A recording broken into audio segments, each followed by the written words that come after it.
ആകാശഭൂമികളിലുള്ള മുഴുവൻ വസ്തുക്കളെയും മുന്നിൽ വെച്ചുകൊണ്ട് നമ്മൾ ചിന്തിച്ചാൽ നമുക്ക് ഏറ്റവും കൂടുതൽ സ്നേഹമുണ്ടാകേണ്ടത് ആരോട് എന്ന ചോദ്യത്തിനുള്ള ഖുർആനിൻ്റെ മറുപടി പ്രപഞ്ചനാഥനോട് എന്നതാണ്.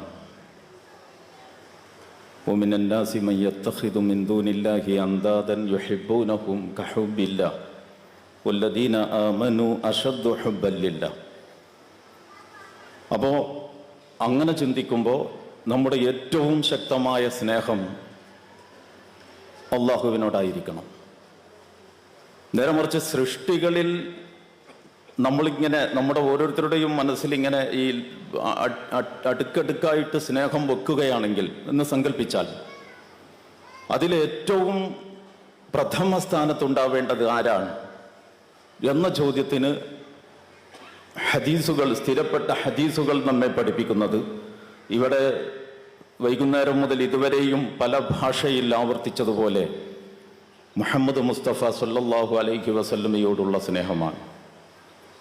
ആ സ്നേഹം വെറും സ്നേഹമല്ല, അതിലൊരുപാട് ഘടകങ്ങൾ ഉൾച്ചേർന്നിട്ടുണ്ട് എന്ന് അധ്യക്ഷൻ്റെ സംസാരം മുതൽ അവസാനം ഇപ്പോൾ ഇവിടെ അനസ് മൗലവി അവറുകളുടെ സംസാരം വരെയുള്ള കാര്യങ്ങളിലൂടെ കടന്നുപോയ നിങ്ങൾ മനസ്സിലാക്കിയിരിക്കും. അത് മാറ്റുരക്കുന്ന രണ്ട് സന്ദർഭങ്ങളെ പറ്റി പറയാം കുറച്ച് കഴിഞ്ഞിട്ട്, 2-3 മിനിറ്റുകളുടെ ഇടയിൽ വേറൊരു കാര്യം കൂടി പറഞ്ഞിട്ട്. രണ്ടാമതൊരു സംഗതി, നമ്മുടെ ഒരു പ്രമാണം എന്ന നിലക്ക് അങ്ങനെ ഒരു ശീർഷകവും കൂടി, റസൂലിനെ പിൻപറ്റുക, സുന്നത്ത് മുറുകെ പിടിക്കുക എന്ന ഒരു ശീർഷകം വെളിച്ചമാണ് തിരുദൂതർ എന്ന ക്യാമ്പയിനിൻ്റെ ഭാഗമായി സംഘടിപ്പിക്കപ്പെട്ട ഈ പരിപാടിക്ക് സവിശേഷമായി നിർണയിച്ചിട്ടുണ്ട്. അത് വളരെ ഗൗരവത്തിൽ നമ്മുടെ ശ്രദ്ധയിൽ ഉണ്ടാവേണ്ടതാണ്. വിശുദ്ധ ഖുർആനിനെ സംബന്ധിച്ച് ഇന്ന ഹാദൽ ഖുർആന യഹ്ദി, ആയത്ത് മുഴുവൻ ഞാൻ ഓതാത്തത് സമയം ചുരുക്കാൻ വേണ്ടിയിട്ടാണ് എന്ന് പ്രയോഗിച്ചിട്ടുണ്ട്. നിശ്ചയമായും ഈ ഖുർആൻ ഏറ്റവും ചൊവ്വായതിലേക്ക് നമ്മെ വഴി നടത്തുന്നു, ഹിദായത്തിൽ ആക്കുന്നു. ഇന്ന ഹാദൽ ഖുർആന യഹ്ദി ലില്ലത്തി ഹിയ അഖ്വം എന്ന് പറഞ്ഞിട്ട് അങ്ങനെ തുടരുന്നു ആയത്ത്. അപ്പോൾ ഏറ്റവും ചൊവ്വായതിലേക്ക് ഈ ഖുർആൻ നമ്മെ വഴി കാണിക്കുന്നു എന്ന് ഖുർആൻ പ്രയോഗിച്ചു ഖുർആനിനെ സംബന്ധിച്ച്. അതേ ഖുർആൻ നബി സല്ലല്ലാഹു അലൈഹി വസല്ലമയെ കുറിച്ച് പറയുന്നു, ഇന്നക ലതഹ്ദി ഇലാ സിറാത്തിൻ മുസ്തഖീം, താങ്കൾ സിറാത്തുൽ മുസ്തഖീമിലേക്ക് വഴി കാണിക്കുന്നവൻ തന്നെയാണ്. അപ്പൊ ഒന്ന് തർപ്പിച്ച് പറഞ്ഞിരിക്കണം, അതിൽ സംശയം ഉണ്ടാവും കുറച്ച് കഴിയുമ്പോ എന്ന് അള്ളാഹ് നേരത്തെ തന്നെ മുൻകൂട്ടി കണ്ട പോലെ അദ്ദേഹത്തെ നിങ്ങൾ പിൻപറ്റുകയാണെങ്കിൽ നിങ്ങൾ ഹിദായത്തിലാകും. ഇതൊക്കെ ഖുർആനായത്തുകളാണ്. അപ്പൊ ഈ സ്വഭാവത്തിൽ അള്ളാഹുവിനെ ഞങ്ങൾ മുറുകെ പിടിക്കുന്നു, പ്രവാചകൻ ഞങ്ങൾക്ക് സ്വീകാര്യമല്ല. യുരീദൂന അൻ യുഫർരിഖു ബൈനല്ലാഹി വറസൂലിഹി നുഅ്മിനു ബിബഅദിൻ വനക്ഫുറു ബിബഅദ്, ഖുർആൻ പ്രയോഗിച്ചതാണ്. അവര് ചിലതിനെ മുറുകെ പിടിക്കുന്നു, ചിലതിനെ നിരാകരിക്കുന്നു. എന്നിട്ട് അള്ളാഹുവിനെയും റസൂലിനെയും തമ്മിൽ ഭിന്നിപ്പിക്കാൻ, വേർപെടുത്താൻ ഉദ്ദേശിക്കുന്നു. അങ്ങനെ പറഞ്ഞു വന്നിട്ട് അള്ളാഹ് പറയുന്നുണ്ട്, ഉലൈക ഹുമുൽ കാഫിറൂന ഹഖ്ഖ, അവർ തന്നെയാണ് നമ്പർ 1 കാഫിറുകൾ. അപ്പൊ ഇത് വളരെ ഗൗരവപ്പെട്ട ഒരു വിഷയമാണ്. ആ സ്വഭാവത്തിൽ നമ്മൾ ഇതിനെ പഠിക്കേണ്ടതും കാണേണ്ടതുമുണ്ട്. എന്ന് മാത്രമല്ല, അള്ളാഹു സുബ്ഹാനഹു വ തആല കുറച്ചുകൂടി മുന്നോട്ട് പോകുമ്പോൾ സത്യവിശ്വാസികളുടെ ലക്ഷണം പറഞ്ഞിടത്ത് വലം യുഫർരിഖു ബൈനല്ലാഹി വറസൂലിഹി, അള്ളാഹുവിനും റസൂലിനും ഇടയിൽ ഒരു ഭിന്നത കൽപ്പിക്കുകയില്ല എന്ന് പ്രയോഗിച്ചതും കാണാൻ കഴിയും. അപ്പൊ പ്രമാണപരമായ അവസ്ഥയിൽ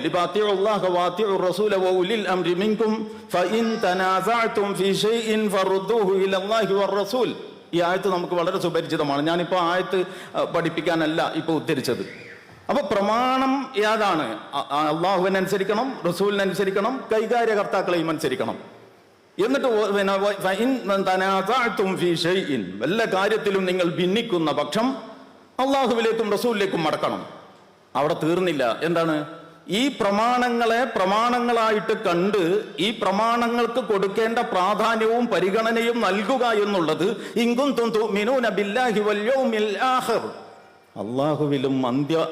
അള്ളാഹുവിലും അന്ത്യദിനത്തിലും വിശ്വാസമുണ്ട് എന്നതിന്റെ നിദർശനമാണ്, ലക്ഷണമാണ്.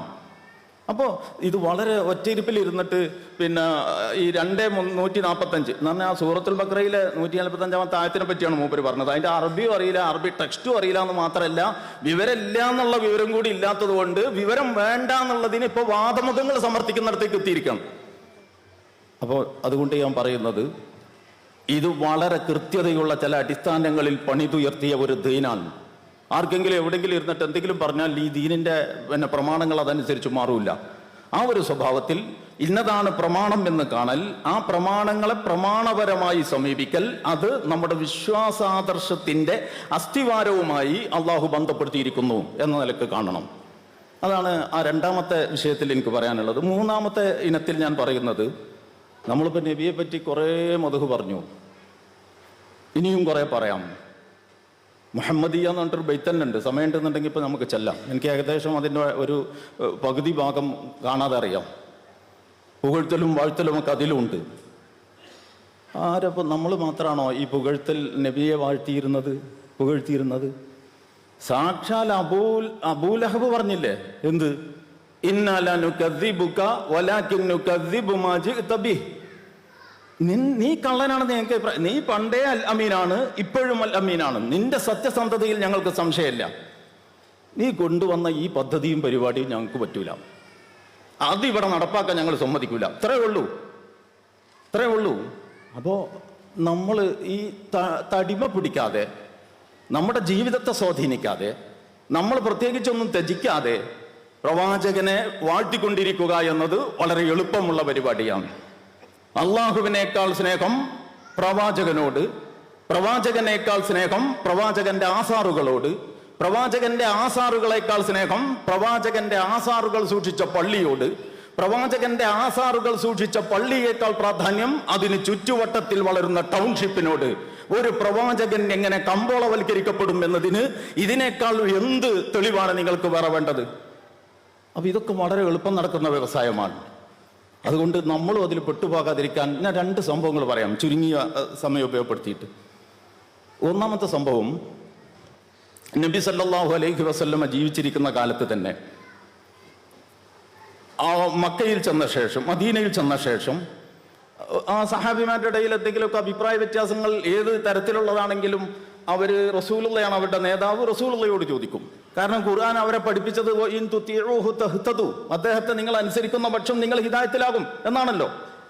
ഹിദായത്താണ്. അപ്പോൾ ആ ഗൗരവത്തിലാണ് അവരുള്ളത്. അങ്ങനെ വന്നിട്ട് അവരുടെ ഇടയിൽ ഒരു കൃഷിയിടത്തിലേക്ക് വെള്ളം ഇങ്ങനെ ഒഴുക്കിക്കൊണ്ടുവന്ന് കൃഷിയിടം നനക്കുന്ന വിഷയത്തിൽ ഒരു തർക്കമുണ്ടായി. കൃഷിയിടത്തിൻ്റെക്ക് വെള്ളം ഇങ്ങനെ തന്നെ ഒരു ചാല് വഴി കൊണ്ടുവരികയാണ്. ആദ്യം ഞാൻ നനക്കാം, അല്ല ഞാൻ ആദ്യം നനക്കും. 2 പേരും തമ്മിൽ കശവിഷയായി. റസൂലുള്ളാന്റെ അടുക്കലെത്തി കേസ്.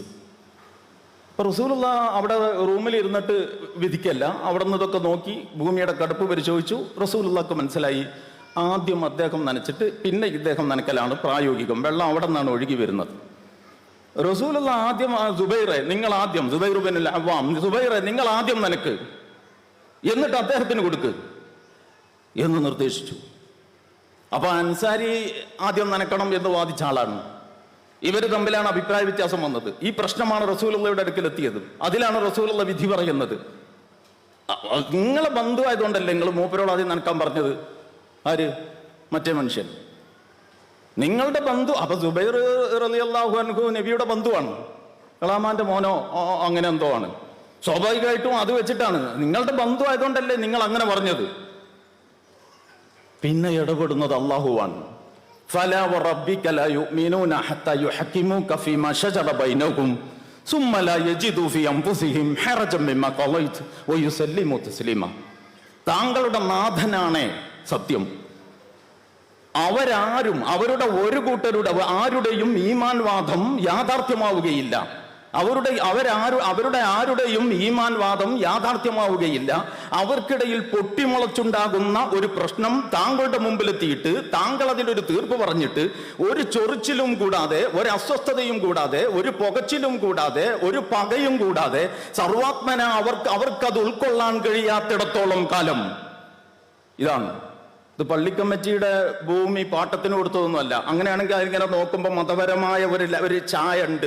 അപ്പൊ റസൂല് പറയേണ്ട കേസ് തന്നെയാണ്. ഇതൊന്നല്ല, മനുഷ്യരുടെ ജീവിത പ്രശ്നവുമായി ബന്ധപ്പെട്ട ഒരു പൊതുകാര്യമാണ്. പൊതുകാര്യം നമ്മുടെ ഗവൺമെന്റിനും മതകാര്യം നമ്മുടെ പള്ളിക്കും എന്ന് നമ്മളെ പഠിപ്പിച്ചതാരാണോ അവരാണ് നമ്മുടെ ദീനിന്റെ ഈ ആധുനിക കാലത്ത് ഈ ദീനുൽ ഇസ്ലാമിന്റെ സൗന്ദര്യവും ശക്തിയും ചോർത്തിയത് എന്ന് നിങ്ങൾ കാണണം. ഞാനിപ്പോ ഈ സംഭവം പറഞ്ഞത് ഒരു പുതിയ വിവരം പറയാനല്ല. നമുക്കിടയിൽ ഇങ്ങനെ വിഷയമുണ്ടാകുന്നുണ്ട്, നമുക്കിടയിൽ ഇങ്ങനെ പ്രശ്നങ്ങൾ ഉണ്ടാവുന്നുണ്ട്, നമുക്കിടയിൽ ഇങ്ങനെ തർക്കങ്ങൾ വരുന്നുണ്ട്, നമ്മുടെ മുമ്പിൽ നമ്മൾ തീർപ്പ് തേടി പോകുന്നുണ്ട്. അങ്ങനെയുള്ള ഓരോ പ്രശ്നങ്ങളിലും അള്ളാഹു നമ്മോട് പറഞ്ഞുകൊണ്ടിരിക്കുന്നുണ്ട് വിധി, റസൂല് നമ്മോട് പറഞ്ഞുകൊണ്ടിരിക്കുന്നുണ്ട് വിധി. റസൂലിന്റെ തിരുശരീരം നമ്മുടെ കൂടെയില്ല, പക്ഷേ റസൂല് നമുക്കിടയിൽ പൊട്ടിപ്പിളർന്നുണ്ടാകുന്ന പ്രശ്നങ്ങളിൽ അങ്ങനെ പറഞ്ഞുകൊണ്ടേയിരിക്കുകയാണ്. അത് കേട്ടെന്ന് ഭാവിക്കാൻ, അത് കേട്ട ഭാവം നടിക്കാൻ, ആ പറഞ്ഞതുപോലെയാണ് എന്റെ കാര്യത്തിലെ തീർപ്പെന്ന് പൂർണ്ണ മനസ്സാ സമ്മതിക്കാൻ കഴിയുന്ന ഒരു മാനസികാവസ്ഥ നമുക്കുണ്ടോ?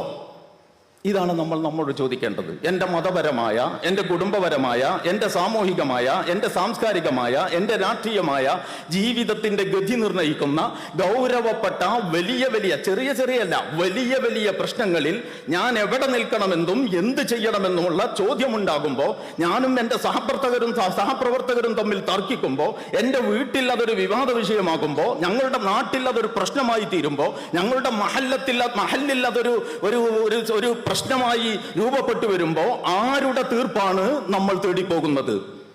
അങ്ങനെ അള്ളാഹുവിലേക്കും റസൂലിലേക്കും തിരിയാൻ നമുക്ക് മനസ്സുണ്ടോ? അള്ളാഹു ഇന്നതാണ് പറഞ്ഞത്, റസൂൽ ഇപ്രകാരമാണ് പഠിപ്പിച്ചത് എന്ന് പറഞ്ഞാൽ പൂർണ്ണ മനസ്സാ അത് സ്വീകരിക്കാൻ നമ്മൾ സന്നദ്ധമാണോ?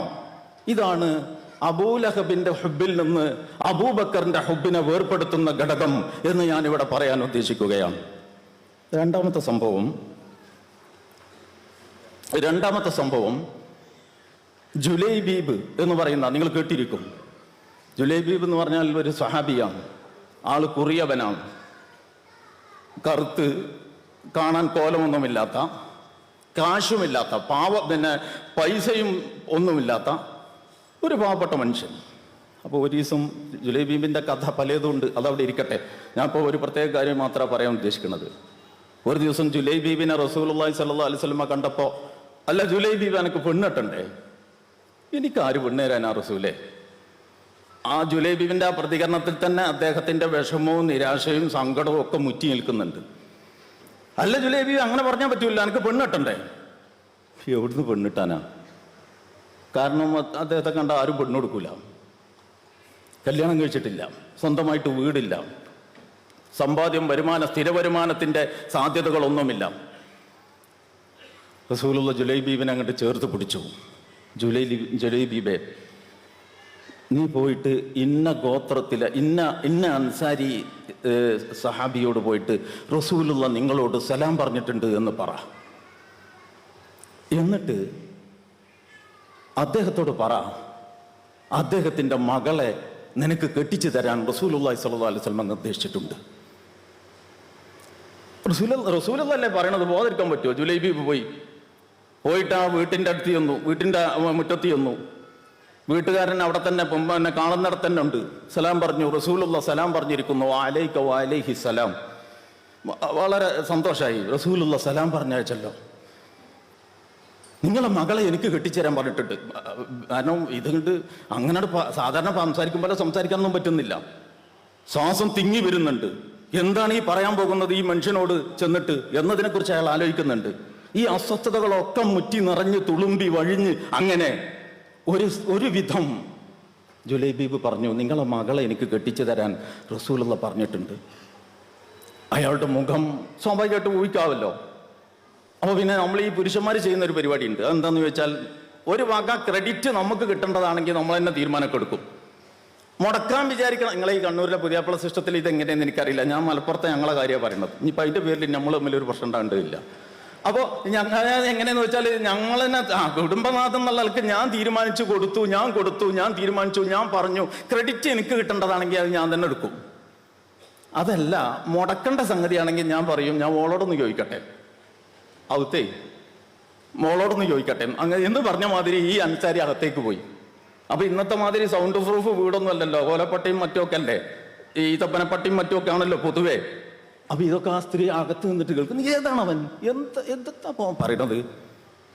ഇത് ഈ അൻസാരി അകത്തേക്കാണ്ട് ചെല്ലുമ്പോ ഭാര്യ അക്ഷമയായി നിൽക്കുകയാണ്. അവൻ എന്താണ് ഈ പറയണത്? നമ്മളെ മോനെ കൊണ്ട് ഓന്റെ കോലം കണ്ടില്ല നിങ്ങള്? ഇങ്ങനെ ഉണ്ടാവുമല്ലോ ഏത് മനുഷ്യൻ. നിങ്ങളുടെ മകളെ ഇങ്ങനെ ഒരു തീർപ്പ് നിങ്ങളുടെ കാര്യത്തിൽ എടുത്താൽ നിങ്ങൾക്ക് ഉണ്ടാവില്ലേ വിഷമം? നമുക്ക് നമ്മുടെ മകളുടെ ഭർത്താവ് ആരാകണം എന്നതിനെ കുറിച്ചൊക്കെ വലിയ സ്വപ്നങ്ങളില്ലേ?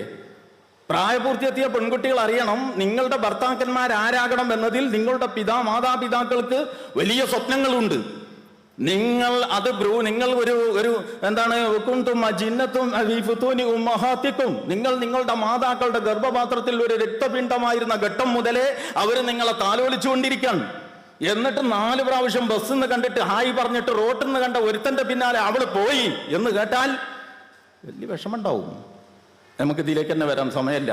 അപ്പൊ അങ്ങനെ ജുലൈബി ഈ സഹാബി ഈ സ്ത്രീനെ ഇവർ തമ്മിൽ സംസാരിച്ചു. എങ്ങനെ ഓനെ കൊണ്ട് എങ്ങനെയാ നമ്മളെ മോളെ കെട്ടിക്കല്? നമ്മുടെ കോലം കണ്ടില്ലേ നിങ്ങള്? അപ്പൊ ഈ നബി സല്ലല്ലാഹു അലൈഹി വസല്ലം വെച്ച ഒരു പ്രപ്പോസലിനെ പറ്റിയാണ് ഇവർ തമ്മിൽ തർക്കിക്കണത്.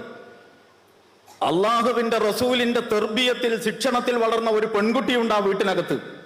ആ പെൺകുട്ടി ഈ സംസാരം കേൾക്കുന്നുണ്ട്.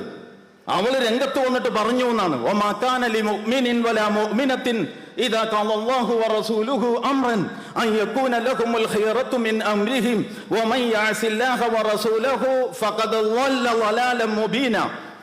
വിശ്വാസിയായ ഒരാണിനും ഒരു പെണ്ണിനും ഒട്ടും ഭൂഷണമല്ല ഇദാ ഖാല അല്ലാഹു വറസൂലുഹു അംറൻ, അവരുടെ കാര്യത്തിൽ അല്ലാഹുവോ റസൂലോ ഒരു തീർപ്പിലെത്തിയാൽ അൻ യകൂന ലഹുമുൽ ഖിയറത്തു മിൻ അംരിഹിം, ആ വിഷയത്തിൽ പിന്നെ അവർക്കൊരു ചൊറിച്ചിൽ, ഒരു അസ്വസ്ഥത ഉണ്ടാവുക എന്നത് ഒരിക്കലും തന്നെ വിശ്വാസിയായ ആണിനും ഒരു പെണ്ണിനും ഭൂഷണമല്ല. അള്ളാഹുവിനെയും അവന്റെ റസൂലിനെയും ധിക്കരിച്ചോ ഫഖദ് ളല്ല ളലാലൻ മുബീന, അവൻ അങ്ങേയറ്റത്തെ വഴികേടിലാണ് അകപ്പെട്ടത്. നമ്മൾ ഈ വെള്ളിയാഴ്ച ദിവസം ഖുത്ബ മിമ്പറുകളിൽ നിന്ന് അധികം കേട്ട് കാണാപ്പാടം പഠിച്ചൊരായത്തുണ്ടല്ലോ, യാ അയ്യുഹല്ലദീന ആമനു തഖുല്ലാഹ വഖൂലു ഖൗലൻ സദീദ يصلح لكم أعمالكم ويغفر لكم ذنوبكم ومن يطع الله ورسوله فقد فاز فوزا عظيما. ومن يطع الله ورسوله, അള്ളാഹുവിനെയും അവന്റെ റസൂലിനെയും അനുസരിച്ചോ അവൻ വമ്പിച്ച വിജയം കൈവരിച്ചു. എന്റെ ചോദ്യം ഇതാണ്, ഇങ്ങനെ റസൂലുള്ള നമ്മളുടെ അടുത്തേക്ക് ആളെ വിട്ടുകൊണ്ടിരിക്കുന്നുണ്ട്. നമ്മളുടെ ലൈബ്രറികളിൽ ഇരിക്കുന്ന, നമ്മുടെ വീട്ടിലെ ഹോം ലൈബ്രറികളിൽ ഇരിക്കുന്ന കിതാബുകളിൽ നിന്നുകൊണ്ട് നബി സല്ലല്ലാഹു അലൈഹി വസല്ലമയും സാക്ഷാൽ അള്ളാഹു തന്നെയും നമ്മുടെ തർക്കങ്ങളിലും നമ്മുടെ വിഷയങ്ങളിലും ഇടപെട്ടുകൊണ്ടിരിക്കുന്നുണ്ട്. നമ്മളത് കേട്ട ഭാവം നടിക്കുന്നുണ്ടോ? അതോ ഇതൊക്കെ ഇപ്പൊ റസൂല് പറയേണ്ട കാര്യം, മൂപ്പർക്ക് എന്തൊക്കെ പണിയുണ്ട്, നമ്മളെ ഈ കാര്യത്തിലൊക്കെ എന്തിനാ മൂപ്പര് ഇടപെട്ട് വഷളാകാൻ പോണത് എന്ന ഭാവമാണോ നമുക്ക്? ഇത് നമ്മൾ വളരെ ഗൗരവത്തിൽ ആലോചിക്കേണ്ടതാണ്. ഫഇൻ തനാസഅതും ഫീ ഷൈഇൻ, അതായത് ഈ നഹവും സർഫും ഒക്കെ പഠിച്ച ആളുകൾക്ക് അറിയാൻ പറ്റും, ആ പ്രയോഗത്തിന് തന്നെ ഒരു പ്രത്യേകത ഉണ്ട്. ഇൻ തനാസഅതും ഫീ ഷൈഇൻ എന്ന് ഈ അദാത്തിന് ഈ ഇൻ എന്നതിന് ശേഷം ഫി ഷൈഇ എന്ന് പറയാതെ ഫീ ഷൈഇൻ, അതിനാണ് നമ്മൾ മലയാളത്തിൽ വല്ല കാര്യത്തിലും എന്നർത്ഥം പറയുന്നത്. എന്ന് പറഞ്ഞാൽ മതപരമായ ഒരു പിടിക്കാരിയല്ല. നിങ്ങളുടെ ജീവിതത്തിലെ കുടുംബപരമായ, സാമൂഹികമായ, സാമ്പത്തികമായ, സാംസ്കാരികമായ എന്തെന്ത് പ്രശ്നങ്ങൾ നിങ്ങളുടെ മുമ്പിലുണ്ടോ അതിലൊക്കെയും ആ ഒരു ഗൗരവത്തിൽ നമ്മൾ ഈ വിഷയത്തെ കണ്ടുകൊണ്ട് അള്ളാഹുവിനെയും റസൂലിനെയും നമ്മുടെ ജീവിതത്തിൽ ഇടം നൽകി പരിപാലിക്കുന്നുണ്ടോ? ഇതാണ് ഈ സന്ദർഭത്തിൽ ഞാൻ ചോദിക്കാൻ ഉദ്ദേശിക്കുന്ന കാര്യം. അവസാനം പറയാനുള്ളത്, ഈ റസൂലിനൊരു ലക്ഷ്യമുണ്ട്, നബിക്കൊരു ലക്ഷ്യമുണ്ട്. നടന്നത് നടക്കട്ടെ എന്നുള്ള ആൾക്ക് വന്നതല്ല അള്ളാന്റെ റസൂൽ. അള്ളാഹുവിന്റെ റസൂലിനെ അള്ളാഹു അയച്ചത് വളരെ കൃത്യമായ ഒരു ലക്ഷ്യത്തോടു കൂടിയാണ്. ഇസ്ലാമിലൊരു ആദർശമുണ്ട്. ആ ആദർശം മാനവ സമൂഹത്തിന്റെ തുടക്കം മുതൽ ഒരൊറ്റ ആദർശമാണ്. വിശുദ്ധ ഖുർആനിൽ എമ്പാടും ആയത്തുകളുടെ സമയമില്ല, ഞാൻ തീർച്ചയായും 2-3 മിനിറ്റിന്റെ ഉള്ളിൽ അവസാനിപ്പിക്കണം. അതായത് റസൂലുള്ളാഹി സ്വല്ലല്ലാഹു അലൈഹി വസല്ലമ ആദ്യത്തെ ഒന്നാമത്തെ നബി മുതൽ അന്ത്യപ്രവാചകൻ വരെ എല്ലാവരും ഒരാദർശമാണ് പറഞ്ഞത് എന്ന് നമ്മൾ പെട്ടെന്ന് കുറേയൊക്കെ മനസ്സിലാക്കി വെച്ചിട്ടുണ്ട്. ഞാനിപ്പോൾ ഇവിടെ പറയാൻ പോകുന്നത് അതല്ല. സംഘടിത സമൂഹത്തിലേക്ക് വന്ന ഒന്നാമത്തെ പ്രവാചകൻ നൂഹ് നബി അലൈഹി സ്വലാമാണ്. ആദം നബി അലൈഹി സ്വലാമിൻ്റെ ഒരു ചെറിയ കുടുംബം എന്നേ പറയാൻ പറ്റുള്ളൂ. ഖുർആനിൽ നിന്ന് മനസ്സിലാക്കിയതനുസരിച്ചാണ് ഞാൻ പറയുന്നത്. നൂഹ് നബി അലൈഹി സ്വലാമിൻ്റെത് ഒരു ജനതയായിരുന്നു എന്ന് ഞാൻ പറയുന്നതും ഖുർആനിൽ നിന്ന് മനസ്സിലാക്കിയിട്ടാണ്. ഇന്നി ദഅഉതു ഖൗമി ലൈലം വനഹാറ. അപ്പൊ ഒരു കൗമ അവിടെ ഉണ്ട്, ചെറുതായിരിക്കും, മനുഷ്യ സമൂഹത്തിന്റെ വളർച്ചയുടെ ആദ്യഘട്ടമാണത്. ആ കൗമിലേക്ക് വന്ന ഒന്നാമത്തെ നബിയെയും ശ്രദ്ധിക്കണം, എന്താണ് പോയിന്റ് എന്ന്. ആ കൗമിലേക്ക്, ലോക സമൂഹത്തിൽ മനുഷ്യവംശാരംഭത്തിന്റെ ആദ്യഘട്ടത്തിൽ രൂപപ്പെട്ട ചെറുതെങ്കിലും ഒരു സമൂഹമായ ആ സമൂഹത്തിലേക്ക് വന്ന പ്രവാചകനെയും അഥവാ നൂഹ് നബിയെയും അന്ത്യപ്രവാചകൻ മുഹമ്മദ് മുസ്തഫ സല്ലല്ലാഹു അലൈഹി വസല്ലമയെയും ചേർത്ത് വെച്ചുകൊണ്ട് അല്ലാഹു സുബ്ഹാനഹു വ തആല പറയുന്നു, ശറഅ ലക്കും മിനദ്ദീനി മാ വസ്സാ ബിഹി നൂഹൻ വല്ലദീ ഔഹൈനാ ഇലൈക. 2-3 പ്രവാചകന്മാർ അതിന്റെ ഇടയിൽ പിന്നെ ചേർത്ത് വെച്ച് ഉലുൽ അസ്മിൽപ്പെട്ട 5 നബിമാരായി. അപ്പോ അൻ അഖീമുദ്ദീൻ വലാ തതഫറഖു ഫീഹി. അപ്പോൾ അതിന്റെ അർത്ഥം എന്താ? അള്ളാഹുവിന്റെ റസൂലിന് അള്ളാഹു നിശ്ചയിച്ചു കൊടുത്തൊരു ലക്ഷ്യമുണ്ട്. നിങ്ങൾ ഈ ദീനിനെ ഈ ഭൂമിയിൽ, നിങ്ങളുടെ ജീവിതത്തിൽ, നിങ്ങളുടെ വീട്ടിൽ, നിങ്ങളുടെ നാട്ടിൽ, നിങ്ങളുടെ സ്റ്റേറ്റിൽ ബേജാറേണ്ട കാര്യമില്ല. എവിടെയും അധികാരം നല്ലവരുടെ കയ്യിലല്ലെങ്കിൽ സമൂഹം മൊത്തം ദുഷിക്കും. അതുകൊണ്ട് പ്രപഞ്ചങ്ങളായ മുഴുവൻ പ്രപഞ്ചവും ഏതൊരു നാഥന് കീഴ്പ്പെട്ടത് കൊണ്ടാണോ താളലയം മനോഹരമായി മുന്നോട്ട് പോകുന്നത്, അതേ നാഥന് മനുഷ്യ സമൂഹം മുഴുവൻ കീഴ്പ്പെടാത്തിടത്തോളം കാലം ഒരു പ്രശ്നവും പരിഹരിക്കപ്പെടില്ല. ഇത് ഇസ്ലാമിന്റെ വളരെ ഗണ്ഡിതമായ സത്യമാണ്. അതിനു വേണ്ടിയാണ് അള്ളാഹു നബി അയച്ചത്. അല്ല, നബി ചില്ലറ അല്ലറ ചില്ലറ മിനുക്ക് പണി നടത്താൻ വന്ന ആളല്ല. ഈ ദീൻ മറ്റുള്ളവരുടെ മറ്റ് ദീനുകളുടെ മേലെ വരാൻ എന്നാണ് ഖുർആന്റെ പ്രയോഗം. അല്ലെങ്കിൽ